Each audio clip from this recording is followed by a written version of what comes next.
Hello, welcome to Down Home with Jerry McKee, and I am Jerry McKee. And I'm Sophy Mitchell. And we have a guest with us right here. We have Curtis Smith. He is the owner of Shady's here in Union. Curtis does a lot of things here in Union with the local artists, and also he has some of the, best food? Yes, yeah, we sell a lot of food. What's your favorite food? My favorite is the teriyaki wings. I love the teriyaki wings. We sell a lot of those. I had his wings. We bought wings and took them out of here by the groves. So if anybody's mad at him, it'll be the chickens. But they're great. And you got other food. What's some of the other foods that you feature? Well, we sell a lot of hamburger steak plates, large and small. And if you get the large, you better be hungry. We do burgers and different sandwiches, Philly steak sandwiches. We have about 6 different salads. And so we have a good selection to choose from. Well, I know you do a fantastic business here, especially at lunchtime. Oh yeah, yeah. You stay packed. I know we've come by many times. And something else that Curtis does, he has a stage here where the band, they have open mics, they have local artists that comes in to do entertainment. What are some of the local artists that you have that comes by? Well, every Tuesday night we have Freddie Vanderford and Brandon Turner. When those guys are here on Tuesday night, you never know who's going to show up to pick and play with them. A lot of different artists from the upstate to come in and just sit in, and so it's a really good night for different families to come in. That is our wing day, so a lot of people just enjoy coming out and eating and listening to the music and hearing different artists pick. And I noticed that you have some of the bigger bands that's got the drums and all their instruments that play here sometimes. They come out and dance. There's a lot of talent in the area, and that's one part of the business that I really love and enjoy is the music side. Some of the local bands, Quest is one of them that comes in and plays. They bring a really good crowd. Everybody knows Quest. And then there's a band that we've had a couple of times now. They're from Greenville, and they'll be here on November 30th.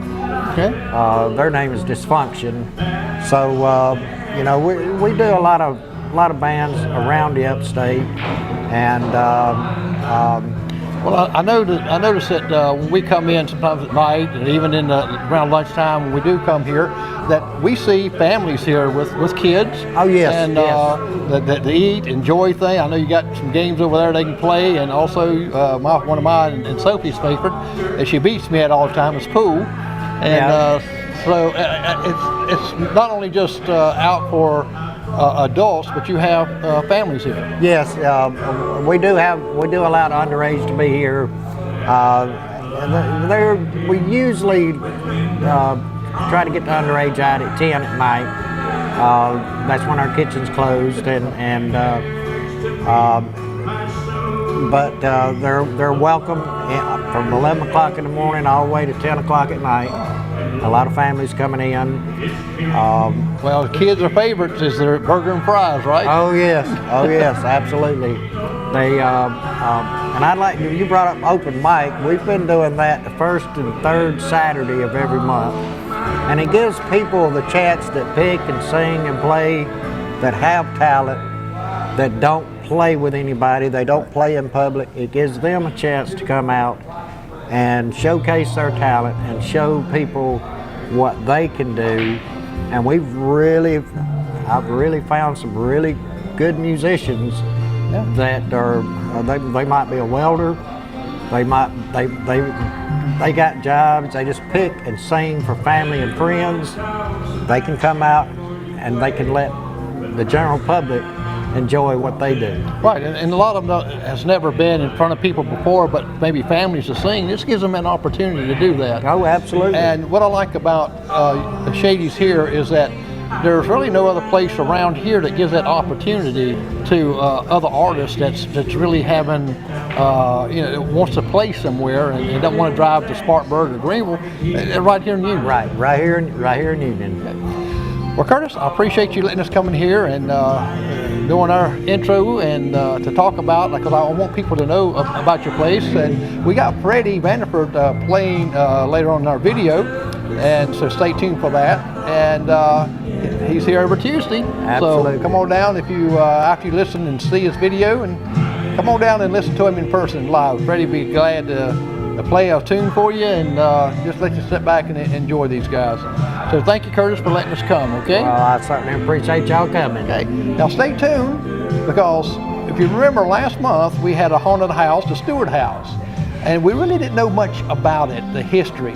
So you're going to see it now, the history, and you're also going to see inside the house during the daytime, because you know ghosts don't just come out at night, they're out all the time. And so Sophy is going to explain to you a lot of the things that we use, some of the pros and cons of it. So stay tuned, coming right up next. Hello and welcome to Down Home with Jerry McKee, and I am Jerry McKee. And I'm Sophie Mitchell. And we're standing here right in front of the Stewart House, and if you recognize this house, probably not, because we're just standing in the doorway, but we brought this house to you last month. We went on a ghost hunt here, and we really didn't know much about the house history. And so we found out some history by one of the little kids that used to grow up here. He's not a little kid anymore, and called me up to tell me that about this Stewart House, and his name was George Stewart, and I appreciate the call, George. And last month, if you remember, actually just last week, some of the things that went on here. Sophie, what's a few things that went on here? I think one of the most interesting things that went on was while we were looking at the bat that was hanging from the ceiling, you and Dalton heard a voice. Right. I didn't hear the voice, I was running my mouth at the time, but very clearly both of them heard a voice at the same time. And then when I went back to replay the footage while I was editing it, you can hear it so clear. And it says, "Follow me."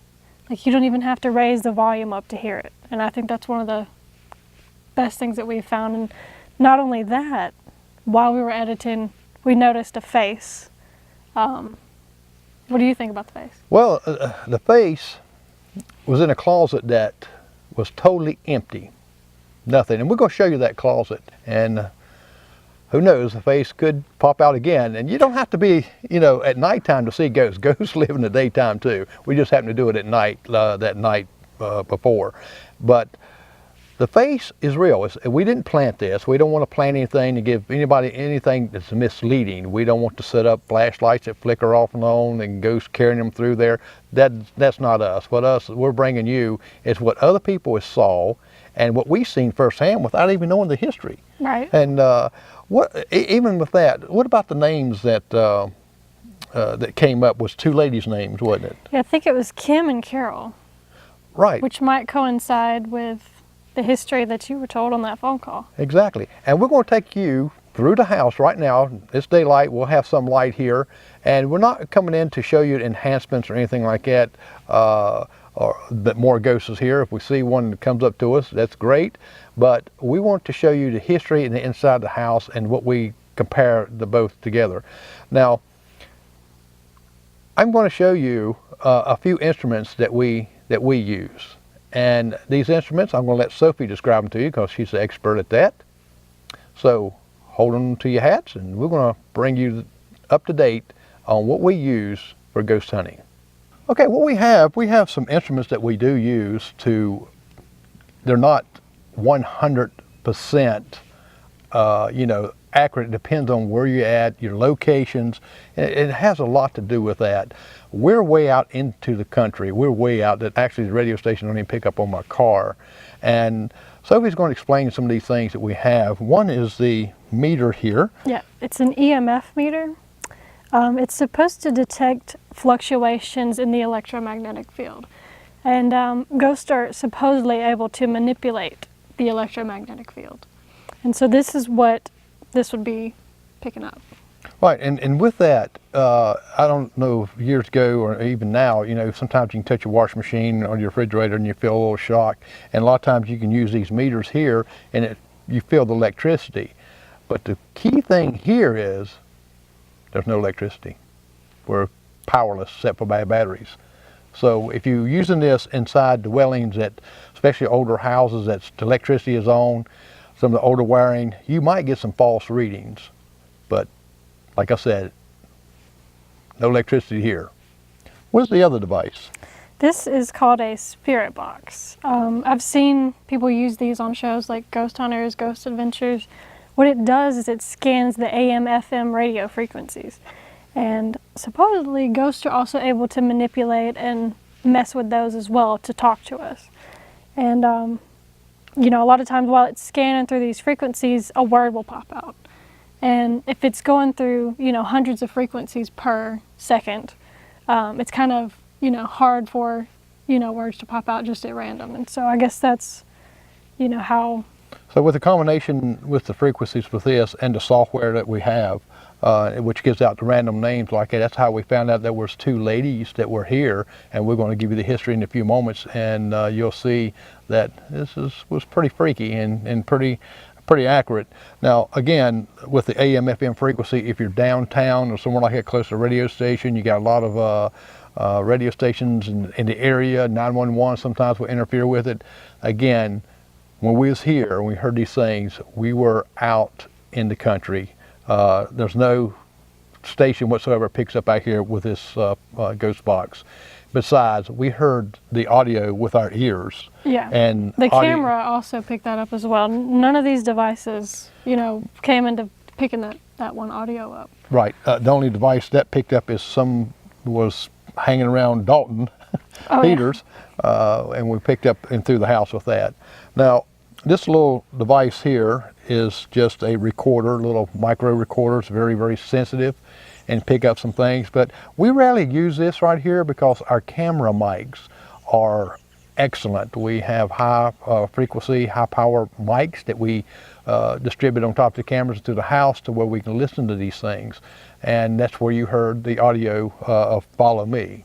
So now you are in the know about some of the things we use.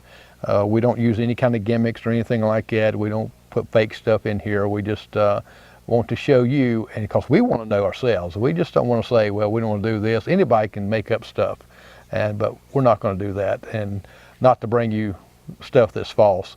We want you to be intrigued like we are. So let's take a tour on the house.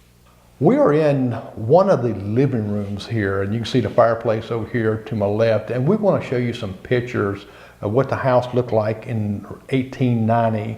The original house was built way back in the 1830s, somewhere like that, according to the history of this house, and it built on more and more. So this is one of the rooms here, the living rooms, and just think about it. Hadn't been that long ago where someone was sitting here enjoying the roaring fire in the fireplace, maybe smoking a pipe, maybe reading the paper years ago. But some tragic things happened in this house, and we're going to take you to another room and expound on that a little bit. All right, we're in another room in this big old house. This is like the center living room, and it's got a door that comes in from to your right, and one goes into your left that goes into another room with a closet. And we're going to show you that closet in a few minutes where we've seen the face after we started editing, because the camera picks up a lot of things that our eyes don't pick up because of the magnification, all kind of technical stuff, right, for Sophie? And what do you see behind us, Sophie? Fireplace. And does it look kind of old? Yeah, it really does. It looks like it's been, I mean, look at the rock.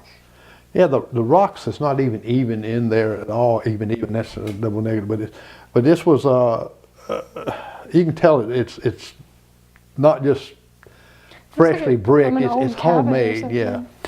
And I want to tell you something about this fireplace right here that happened back in the late 1800s. And there was two ladies, one was a mother and her daughter was in the living room just like this right here. Whether it's this fireplace, I don't know, but it's in this house that her daughter was by the fireplace. And the mother, she was pregnant with child and almost really ready to deliver. So her daughter was too close to the fireplace and she caught on fire. And the mother jumps up to go put the fire out, and she catches on fire. So it burnt both of the ladies up, including the small unborn child. So with the names that we heard, and we last week when we was here editing and talking about these two women that was here, it was kind of strange. It came up on our software, right? Mm-hmm. Now, the names might not be the same names, but we was asking about the women, wasn't we? Matter of fact, there's a couple of things you asked about them. What was those? I don't know. There was it a brothel, maybe where they kept slaves, or several different things like that come in our heads because we didn't know the history of the house like we do right now. And we're going to have some people talking, hopefully, to get the picture and voiceover to give some little bit more history on this house. That's a historian.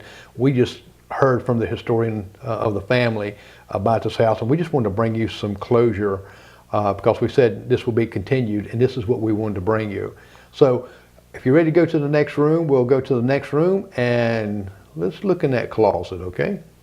All right, we're checking our meter here too. This has been going kind of off and on, pretty high up, letting us know there's some kind of activity here. And like I said, you don't have to come at night to see ghosts. Ghosts don't sleep during the day. They're all the time, around. If they're around, they're gonna be around. Right here is where, when we was shooting the scene and gone back and Sophie was editing, and Sophie, where did you see this face looking at us? Right behind your shoulder. Right over my shoulder right here. And hopefully we go to editing, it's still not looking at me. There was no mask. We didn't put anything up there whatsoever. And it was kind of strange and kind of eerie when we found this. Made us a little bit uneasy, knowing that someone was looking at us. But this Not is to mention, while I was editing it, we went frame by frame, and you can see like a pupil like moving back and forth, like it's an eyeball. See, that's not just the face. If it had been a mask, It'd be difficult. yeah, the eyeball's not going to follow you, and the camera picks up a lot of things that we don't see, and maybe for a good reason. So we're going to go into another room and show you some activity where we set up one camera at, and I think that's where we heard the voice, "Follow me." This is one of the rooms that we had the stationary camera in to let you see, and again, we're here in the daylight now, and of course we still have to use some light to where you can see. And the fireplace here, as you can tell, it's not a perfect fireplace that was made years ago. The old mantel here, actually this mantel could be really fixed up real pretty, but even the fireplace can. But you can see that some of the brick is calling up underneath here has really blocked us off, and we was watching and seeing a feather that was way over here last time we was here. And this is another one of these rooms that we heard someone say, "Follow me," and it's real clear. Sophie, you slowed it down on the video, right? You can hear it without even slowing it down. So you might have to go back and look at it. We'll post it later on. But you know what? Our meter is very quiet right now. But we're going to go to another room and see how it reacts. Let's go to room number 2. This could have been another sitting parlor. It's almost like they had like 3 sitting parlors, maybe one for guests and maybe one for where your mom didn't want you to sit down on anything and want to relax in. I was on a tour one time, like in an old house, and they were talking about how the women would have their own parlor and the men would have another where they would smoke cigars and things like that. And that could be the same thing because it's, we're talking about the 1890s, 1860s, we're talking about the early 1900s, so a lot of history in this house. Now this room could be another sitting parlor. I mean, it's just like the whole front of the house is from one room to the next is a sitting parlor. There's a bed, little small metal bed here in the corner. Looked like maybe for a child or something with the regular springs in the bed itself, and we'll take a shot of it and let you see it. But this mirror right over here, we was here, the dust all over it except for that mark that's still there that was here from last time. We don't know where the mark come from. We didn't put it in there. Whether it was there before, I'm just kind of thinking it wasn't. So They got a closet behind me. Who knows what's looking over our shoulders? So this is another room here, and it's pretty neat, but again, a little scary. Well, right behind me is the stairs that goes up to the next level, and it's kind of creepy up there. And again, the floor is not too stable, so we're not going to go up there, but this is go straight up. And believe me, at night, looking up that big, long staircase, yeah, I wouldn't want to go up there. We don't see any readings on the meter, so we're safe, but I just want to show you this staircase. It's pretty neat. So we might go on to the next room. Bye. This is part of the property here too. This was a well house that was built way back. Of course, the shingles is fairly recent and past 30 or 40 years, but this is one of the things that they built back then. And they used to have some bad earthquakes through here. And so they built this foundation and this place here that where it withstand an earthquake. And I think it was the early 1900s when it was happening then. But you'll hear some more history from George, and I'll get him on the phone and let him tell you a little bit about that. But they used to get their water here. You know, it wasn't just indoor plumbing. Back in years ago, it's light fixtures and all that was a little bit different. You heated by the fireplaces, as this house has many fireplaces as you saw. So this is a good glimpse of the well house. Well, we took you a short tour of the Stewart House and given you some histories, and you've seen some photographs of the actual house that was built, and also you'll see a photograph when it was in its heyday in the 1980s. So it was a beautiful house then, and really it could have been a beautiful house now if it had just been a little bit more TLC. We didn't see any ghosts this time. Of course, we got to look at the editing part of it to see if they was watching us. Well, I'm glad that we brought you back to take the time to show you a little bit of the history of this old house. And just to let you know, who knows what's in your house, right? Sophie, you got any ghosts at your house? Oh, no. No ghosts there. We don't take them home with us. And we hope that you enjoyed this little history of this house. And thank you, George Stewart, for getting in touch with us to give us a little bit of this history. I'm Jerry McKee. And I'm Sophie Mitchell. Until next week, have a great day.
Well, I hope you like the history of the Stewart House. A lot of things we didn't know until now, but you know now, so I'm glad you enjoyed that. We've got some things coming up next. What is it, Sophie? Coming up next is a music video by Freddie Vanderford. It's called Greasy Greens. You're going to love this, so get your foot stomping. And right after that video, you're going to see Freddie and myself. I'm going to interview Freddie, and you're going to find out he's got a little bit more going on to him besides music. He's got books, he's been inducted in the Hall of Fame Music in South Carolina, so he has a lot of things going on. But enjoy, what is the name of it? Greasy Greens. Greasy Greens.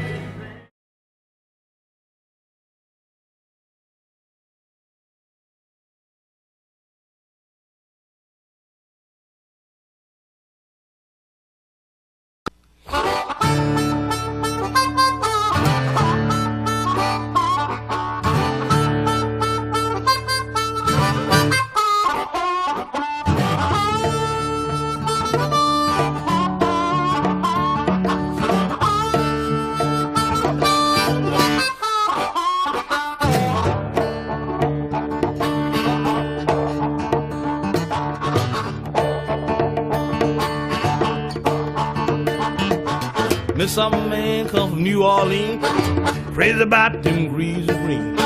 I don't get 'em 3 times a day. I get mad and I walk away. But tell me, sure was good then. But eat 'em all if I could. Soft and easy, good and greasy. I love them. Talk about them.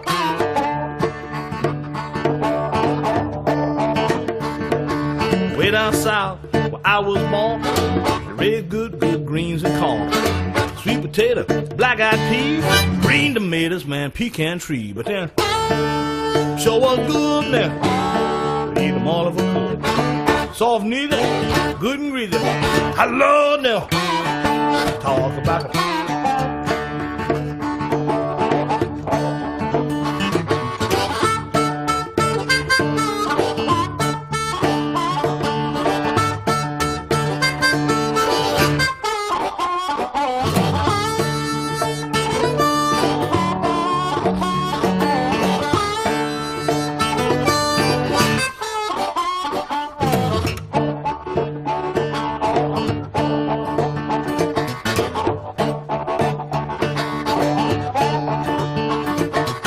See some greens on your shelf, must be saving them for somebody else.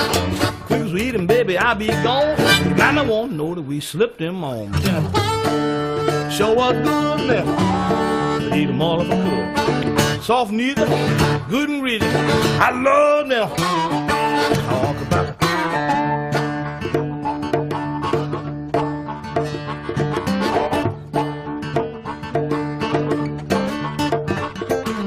Miss that meat, must be fat.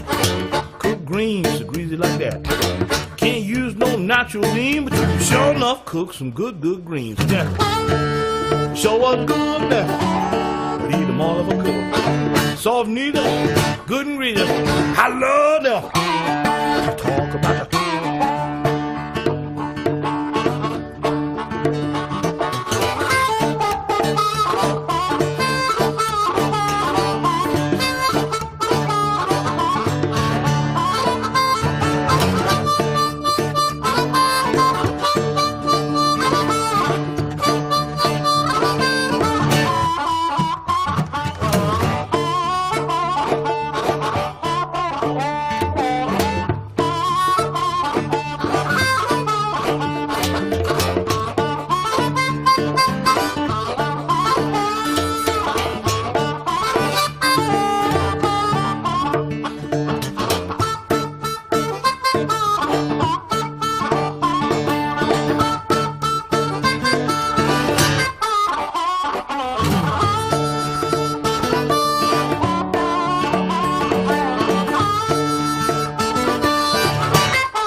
Well, you just heard some great sounds, and you probably heard these sounds on a lot of stations, movies, A lot of things that Freddie's been in, that he's been written in books. I'll let him tell you all the things he's really done with his harmonica playing. But you play other things too, Freddie. This is Freddie Vanderford, the legendary Freddie Vanderford. You play some other things besides the harmonica, but the harmonica is the top. So Thank you. does it take a lot of wind to do that? Yes, it does. It does, and I try to. I may not look like it, but I'm in playing shape. I can do this a long time, But I work at it. I practice at it. And try to keep my lungs, at least not my waistline, but my lungs in the shape to where I can. We do 2.5 hours without taking a break. Sometimes, and we have done 3 hours without taking a break. But. Yeah, that's and you said the key thing there, and I know a lot of these young musicians coming up want to know, because you're a seasoned musician, and it takes practice, right? Yes, sir. And hours of that practice. And I know we all as kids, we used to play a harmonica some or blowed on one, just not. I can say I was played it, and it takes a lot of build up and stamina with your lungs and how to breathe, and it's just not something easy you do. Well, anything that you want to do at a higher level, you got to work at it. I mean, you can get to where you can play, or you can get to where you can weld, or you can get to where you can paint, or whatever your thing is. But to get the higher echelon, you really got to work harder. You got to give a little bit more. Now, It takes just a little bit more to be a champion. Well, exactly, and I'll see something here on your bio I'm looking at here. You play a washboard. I do play the washboard, and I use I'm a one-handed washboard player, because a lot of times I'm having to hold the washboard with this hand, and sometimes I got a string around my neck. But I have a harmonica in the other hand, so I can switch back and forth. And I use pieces of copper tubing that's been gimmicked a little bit, with tape and whatever, so they don't cut my hands. And I put it on these 3 fingers, and I'm holding the washboard like this and playing. I'm playing the washboard like this and using this right hand to get my sound. Well, who taught you how to play the washboard, or is that something you just picked up yourself? Mm-hmm. No. Now I know that you got in 2010 South Carolina Folk Heritage Award. I think there's induction in South Carolina music, if I'm not mistaken. Is that right? Mm-hmm. Yeah, I go down there every year for the Folk Heritage Awards, and I'm in the alumni, and they say I am a goodwill ambassador to South Carolina, and I don't take that lightly. So, I got my own political views and this, that, and the other, but I don't talk junk about any South Carolinian who's in office. Yeah. Well, we're all family. And I've been playing the guitar since 1962. That's where I started. I was doing shows and, around the county, and Uncle Bud's up in Black Mountain or whatever, and Bob Ledford's show in Asheville on TV. We only had 3 channels. Farmer Gray and Spartanburg at noon, but now that Bob Ledford, that was a good one because it was 7 p.m. at night, and you go back to school at 9, 10 years old, and people say, I saw you on TV, and I said, I think I want to keep doing this. Yeah. But I'm a rhythm guitar player. That's what I do. I mean, I can play a few licks here and there, but I'm mainly a rhythm guitar player. But I've been doing that since 1962. That's where I started, and this is the same year the Rolling Stones formed a band. So I was doing shows before the Beatles came to this country, to put things in perspective. And on a side note, Teddy Baker, he was playing the same time I was with Uncle Henry Campbell, at that time.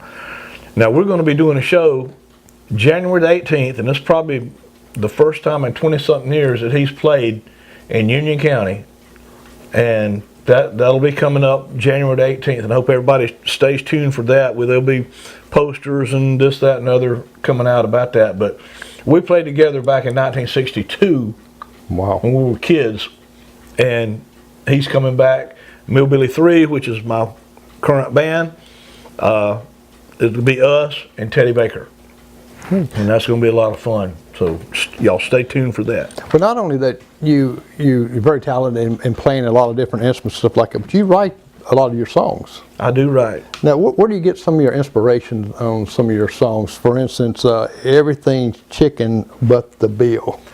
Well, we were down in the low country and stopped at a gas station type thing, and there was a bunch of older guys out there and talking junk, and said like, you the man. So, oh, you the man. Back and forth like that. And they said, oh man, everything chicken.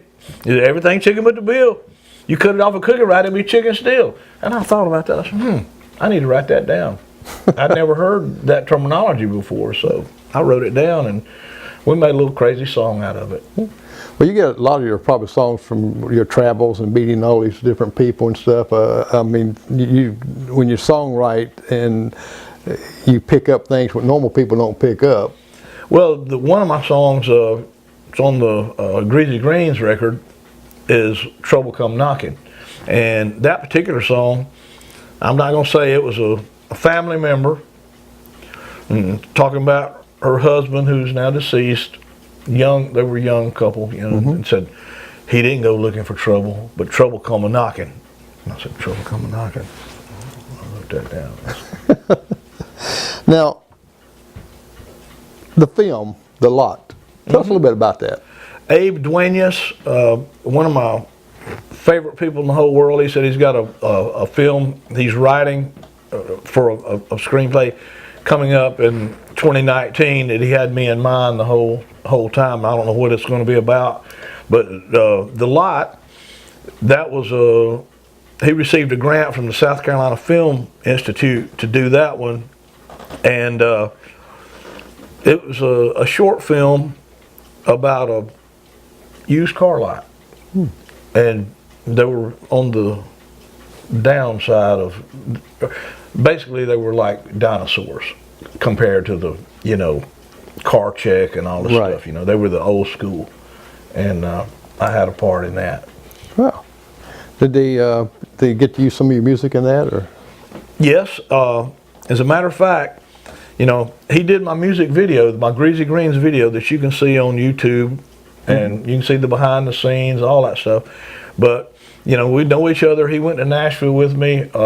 That thing you saw at Bourbon Street Blues on my EPK, okay, he went with there and filmed that with us. And he said, you know, I love you, and I know what you can do, and this, that, and that, but you got to audition for this one. I said, okay, no problem. I auditioned for it, and I was fortunate enough to get the part. And after I received the part, he wrote a music thing in there so I could play harmonica. Wow. Now, everybody's going to wonder, and great story with this right here. Who taught you how to play the harmonica? Well, what inspired you to? Well, when I was a kid, my grandfather on my mother's side played harmonica, and also my grandfather on my dad's side, which is also your lovely wife Edna and my first cousin, her grandfather also, they both played the harmonica. So I was curious at a very young age, and I would get my granddaddy to get the harmonica. I knew he kept it in the top drawer, and I'd get the harmonica out of the top drawer and get him to go out there and play me songs. And he played these old mountain songs and stuff like that, which is what you would call first position, which is what I don't do. But I was just infatuated with that. So I would always get him to come out there and play the harmonica, and I'd sit out in the swing with him, and I was all about the harmonica. You know, even though I was a guitar player, you know, I'm trying to play the guitar, learning guitar and guitar lessons, stuff like that. So it rocked on. I mean, I just played a little bit here and there and that kind of thing. And then when I got to high school, I think it was 10th grade, I'd heard people play blues and stuff, and I wanted to play that way. But you couldn't play that way in first position. You had to learn second position, which means First position, if you're playing in the key of G, the harp's in the key of G. Second position, if the song is in the key of G, you play a harp in the key of C. So you have to count 1, 2, 3, 4 to figure out what to do, or you just lost. Learn how to bend notes, because you got a partial scale on second position, so you got to make the notes flat and sharp by bending the notes. So you're not playing them true always. You got to bend the notes to get that bluesy sound. So at high school, I learned that style, you know. And then I met Peg Leg Sam, who lived near Jonesville, Sulphur, easy for me to say, Sulphur Springs Road. And I started hanging out with him and learning that style and that rhythm and everything. So, you know, like I say, I could already play blues when I met him. I could always play the second position, the cross harp they call it. But he made me play for him before he would play for me. He said, "You got my records, you listen to the records." I said, "Okay." Yeah. And then we got to be friends. That's great. Now, you had a guy that was dancing around in one of your videos there, and I thought that was Peg Leg at first. And no, Peg, he died in '77. Yeah. But you play about every weekend, almost every day, just about somewhere. Right. Someone's calling you up and booking you. You stay booked all the time, and people just don't realize how much that you stay on the road because of your music, and it's something passionate you love. I try to stay busy, and then, you know, I get calls to play sessions for other people's songs that just said, "We think harmonica would be nice on this," and they'll call me up, and I'll go up there and I'll either play with the artist or I'll overdub after they've already done what they're going to do. Then I'll just come back and put a harmonica part on them. They can keep as much as they want or as little as they want. Okay, kind of like a little dubbing in there for you a little bit. Mm-hmm. Oh, okay. Well, I know that you play the blues and all that, but also I know you play gospel tunes with your harmonica and all, which you've done for me before at the church and stuff. It's right. So you have a wide variety, really, of music that you listen to, and when I do acting gigs, a lot of times, you know, it's sort of like Broadway show tunes. I do that type of stuff too. You know, it's out of my element, but it's a challenge to me. So, you know, they want me to do it, and they're going to pay me. So, you know. Well, right, that's a good thing. Well, Freddie, I really appreciate you taking this time out and coming over and speaking with me. And we're going to, of course, they've already done seen a couple of videos we're going to put in here of your playing, which you usually sent to me, which is great.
I'll be down here for the rest of my life. I'll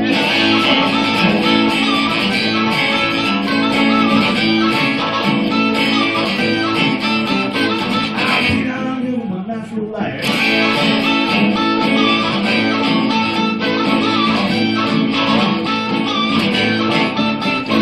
I'll be down here for the rest of my life when all I did was shoot my wife.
Well, I'm sitting right here on the highway now.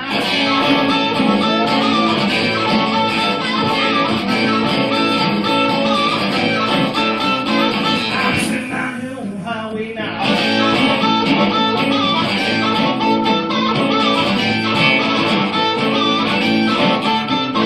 I'm sitting right here on the highway now, and all I did was drink my wine.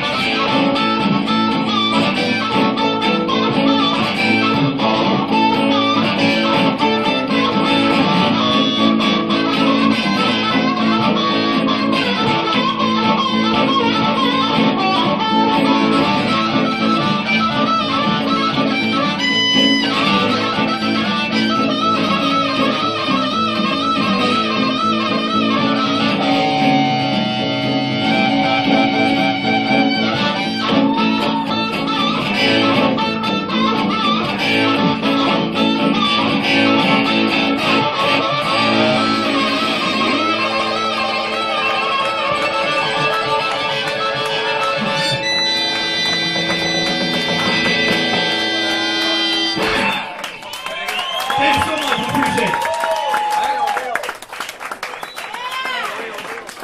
Don't give it up. We're listening to Freddie and Brandon played.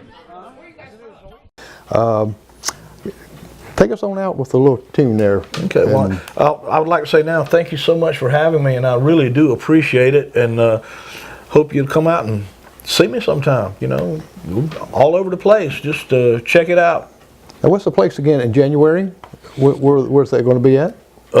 That's going to be at Shady's with Teddy Baker. I'm at the Appalachian Homecoming this coming Saturday up in Salem, South Carolina, up in the mountains of South Carolina. And I'm just all over the place, you know. Hit me up on Facebook or whatever, and love to see you. Love to see you. Great. Well, take us on out. I'll do a hymn. I've played this at so many funerals, and I didn't learn it to play at funerals, but I have been asked, and I've done it at so many I can't count. But I would rather just take us out with something like this. I mean, you know, I can do some crazy stuff, but I just feel like right now, especially you being a pastor, I would like to end up on an instrumental version of Amazing Grace. Oh, yeah. Right? That'd be great.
Thank you, Freddie. Thank you, Jerry. I'm Jerry McKee. You have a great night. Come see us. Hello, I'm Jerry McKee with J&E Freelance Media Services, and today we're going to highlight someone that you'll probably be calling one day, because we all have plumbing problems, from anywhere from the smallest leak to the big major jobs. And this is the man here, John the plumber, will be able to take care of your needs. Now, John, what is some of the things that you have seen that's been really bad that really customers can prevent? We've done from water heaters to small drain leaks. I think some of the things you can prevent would be from boiling hot water, pouring it down your sinks. That helps break up some of the enzymes and some of the what I call muck that's inside of your sinks, and helps break it down and clean it out a little bit easier. You know, just boiling hot water, and about for every gallon of water, about a quarter cup of bleach to help with some of the smells and odor. That seems to help. Well, I noticed you recommended that with our drains, and you actually showed us the pipes that look like the arteries that the doctor talks about cholesterol, how your arteries get clogged up.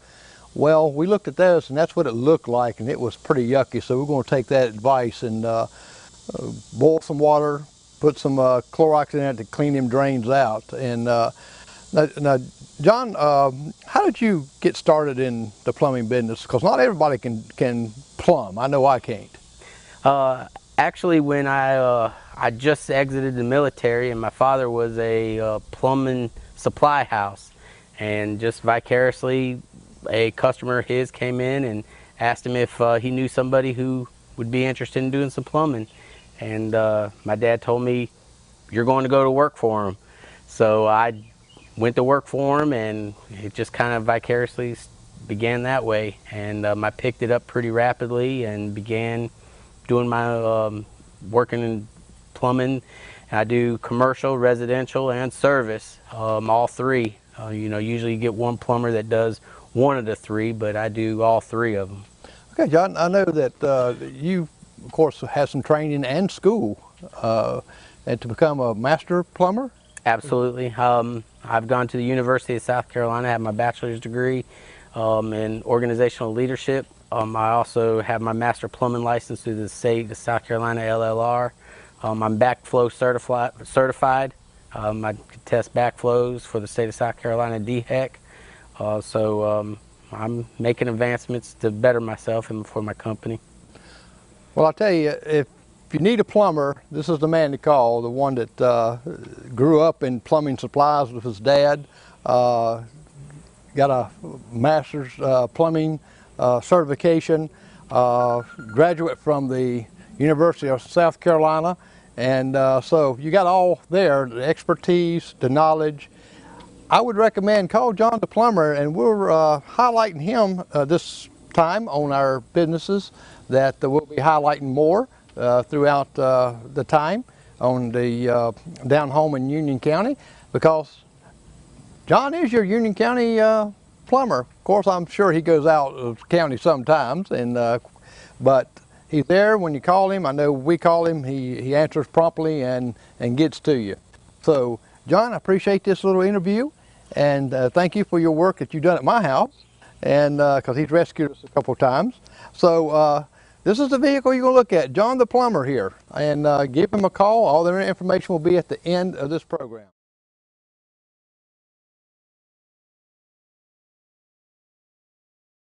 Well, I hope you enjoyed Freddie Vanderford and his videos.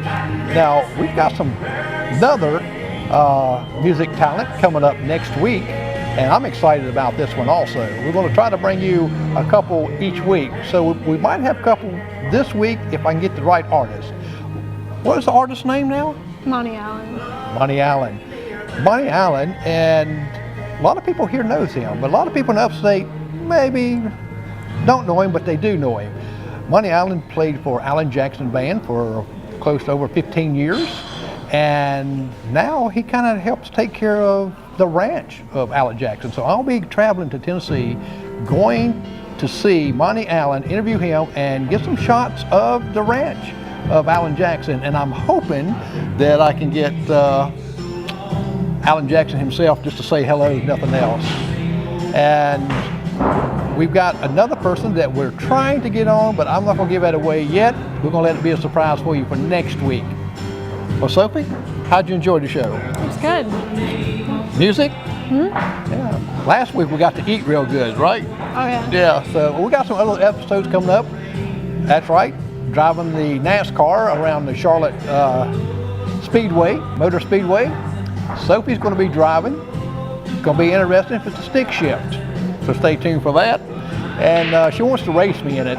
She knows she's going to try to beat me, but we'll see. And you'll have it on the show after November 24th is when that comes up. So we have a lot of things coming up. Stay tuned for it. And all you got to do is look at the bottom of the screen and contact us, right? Telephone number or email me. Let me know if you have a something in this that you want us to do, right? What's some of the things that they can just call us in for? Almost anything from riding horses or anything that you find interesting, anything that you want us to check out and put on the show. That's right. It's your show, not ours. Even though it says my name on it, it's your show, right? Well, I'm Jerry McKee. And I'm Sophie Mitchell. Have a great night. Your love holds us close and guides us even if we're apart. Most of us, if not all, get a defining moment in life. My moment is when I met you on that beautiful, breezy night. The instant my eyes connected with yours. The shift in my life emerged. You are my everything.